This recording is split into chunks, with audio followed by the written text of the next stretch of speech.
Bonjour, c'est une joie de vous retrouver pour méditer ensemble le prologue de Jean dans cette période de Noël.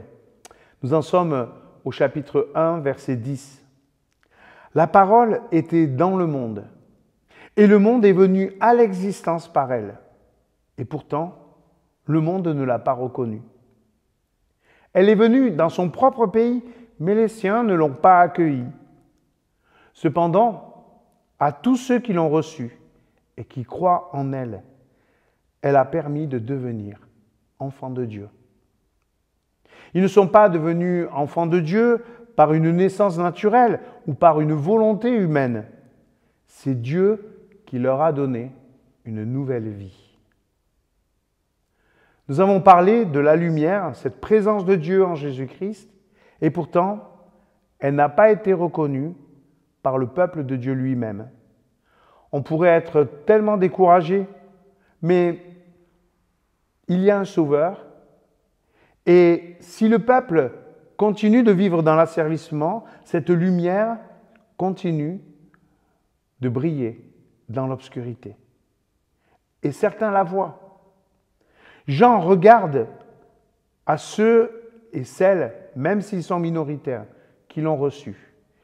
Et il est impressionné par l'effet de cette lumière sur leur vie. Oui, ils sont devenus enfants de Dieu. Et ils le savent. Rien que ça. Une nouvelle identité spirituelle. Une nouvelle citoyenneté dans le royaume de Dieu. Ce n'est pas parce qu'ils ont fait quelque chose de plus, mais parce que Dieu leur en a donné la possibilité.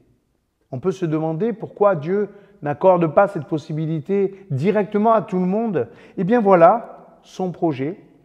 D'abord, il va toucher quelques-uns qui vont à leur tour toucher d'autres.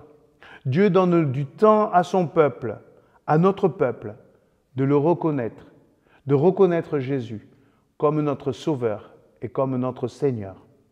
Il ne veut pas aller plus loin que la musique. Il veut respecter la liberté et le temps de chacun. Ils seront également atteints par la lumière des premiers. Les enfants de Dieu vont témoigner à leur tour après le Fils de Dieu. C'est ce qui nous touche dans ce passage.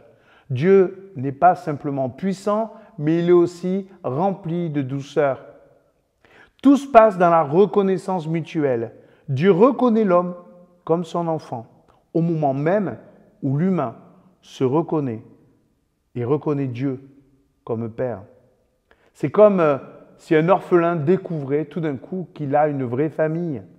Tu en fais partie en écoutant cette parole. Quand ? Eh bien, pourquoi pas maintenant ? Il suffit d'accepter cette paternité de Dieu pour devenir son enfant.